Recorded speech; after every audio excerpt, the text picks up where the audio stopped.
siniestros, bienvenidos un día más a mi canal. Hoy vamos a hablar de Anneliese Michel, que seguramente conoceréis su historia por el exorcismo de Emily Rose. También sacaron otra película que no tiene un punto de vista tan religioso y que es Requiem, el exorcismo de Micaela. Vamos a contar su historia, yo por supuesto daré mi punto de vista, que como siempre sabéis es un poco más tirando a la psicología, es decir, a que tenga una explicación más lógica, y vosotros pues sacáis vuestras propias conclusiones. Micaela empezó a tener distorsiones de la realidad cuando tenía solo 16 años. Se cree que posiblemente por esta edad fue cuando ella tuvo su primer ataque de epilepsia, puesto que a ella, entre otras muchas cosas, se le diagnosticó epilepsia, pero esto solo es un diagnóstico que se pudo hacer a posteriori, ya que no se indagó suficiente en su diagnóstico. Ella era una mujer alemana, muy católica, y a partir de este primer episodio entró en una profunda depresión e intentó quitarse la vida. En 1969, con 17 años, ya fue ingresada en un hospital psiquiátrico, donde, aparte de intentar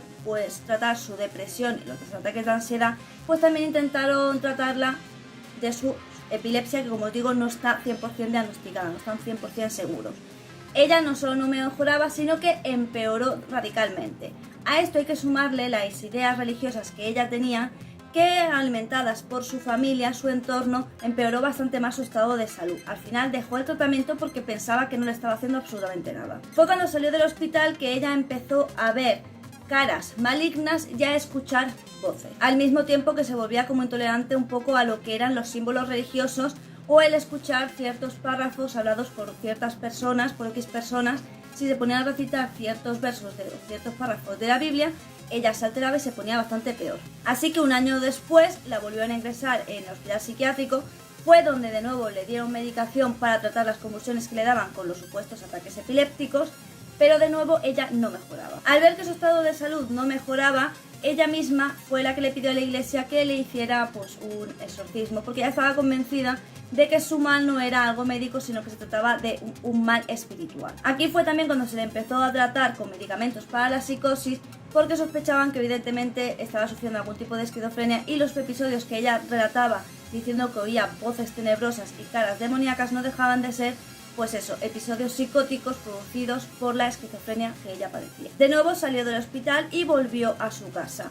Una vez que volvió a su casa, sus propios padres fueron los que se dirigieron a la parroquia de su barrio a pedir que por favor le hicieran un exorcismo a su hija, porque estaba muy mal y pensaban ellos, todos los requisitos. Al principio obviamente le dijeron que no, porque esta práctica se supone que es ya una barbarie, que es muy antigua y que solo se hace bajo circunstancias muy estrictas, pero bueno, si fuera actualmente seguramente no se lo hubieran hecho. Pero en ese caso, uno de los sacerdotes, después de ver varias veces su caso, pues determinó que efectivamente ella reunía todo lo necesario para que se le realizara el exorcismo, porque evidentemente pensaban que no había una causa médica. Todo esto se reunía, como os digo, no solo a esta psicosis que ella sufría por esta supuesta esquizofrenia, porque como de nuevo es algo que no se pudo determinar al 100% porque ella no quiso seguir el tratamiento ni médico ni terapéutico, pues evidentemente no se sabe al 100% seguro, pero bueno, tiene toda la pinta de que así era.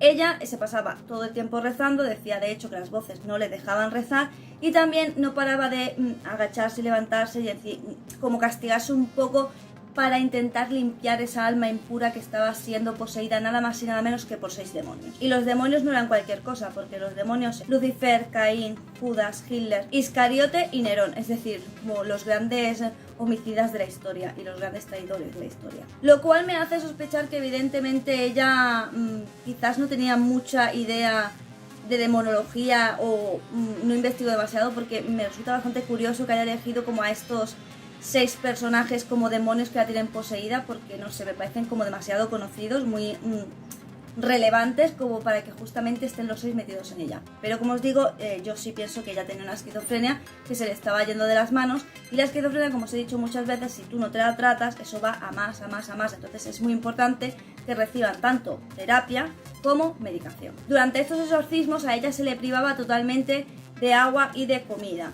Entonces estaba digamos que un estado psicótico supremo, donde evidentemente le estaban dando como llamas, como fuego a eso que ella tenía, le estaban alimentando realmente su locura. Así que ella llegaba a unos trances y una excitación que realmente la estaban consumiendo. Durante un año estuvo sometida a muchísimos exorcismos, ya que, como os digo, ella se negaba totalmente a aceptar que la medicina tradicional podía ayudarla. Así que realmente no sabemos hasta qué punto le podría haber ayudado o no la medicina, puesto que ella, en cuanto empezó el tratamiento, lo dejó porque decía, estaba, como os digo, convencida totalmente de que no podía ayudarle. Además de que tenéis que tener en cuenta que si una persona con cierta enfermedad mental, cuando tú estás en terapia con ella no reconoce sus síntomas, es muy difícil que tú puedas hacerle entender que tiene una enfermedad que se cura con X, lo va a negar, por lo tanto no vas a poder entrar ni en su psique y, por supuesto, pues no vas a poder meterle medicación. Finalmente murió y en autopsia salió que estaba desnutrida y deshidratada.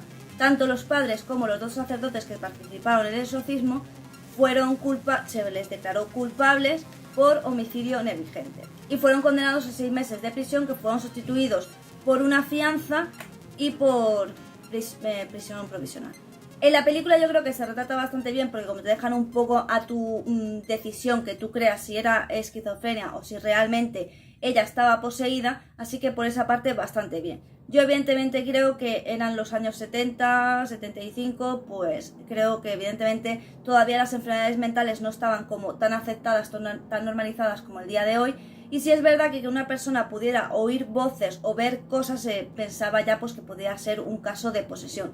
Aunque, como os digo, ya incluso en aquellos años el exorcismo era un recurso que se utilizaba, vamos, tenía que ser algo que estaba 100% claro, porque ya se empezaba a entrever que podían ser enfermedades mentales. Así que, como veis, mi veredicto es que efectivamente ella tenía una esquizofrenia y seguramente sufría muchos brotes psicóticos, más aún si estaba convencidísima de que no estaba enferma, más aún cuando tomó una medicación durante el tiempo que estuvo ingresada, luego la dejó de forma radical bajo su propio juicio y luego estuvo alimentada por sus padres y los sacerdotes, que le hacían alimentar la fantasía de que ella verdaderamente estaba poseída y no enferma. Hasta aquí el vídeo de hoy, espero que te haya gustado, que lo hayas disfrutado. Vamos con el momento spam, que es como siempre que te suscribas en el botoncito de aquí abajo y actives las notificaciones para no perderte ningún vídeo, que me des me gusta, que compartas y que comentes, que los comentarios me dan la vida.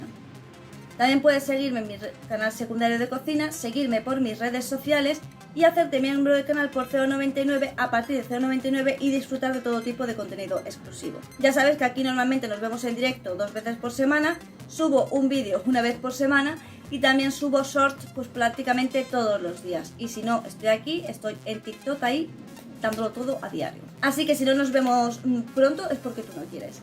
Adiós.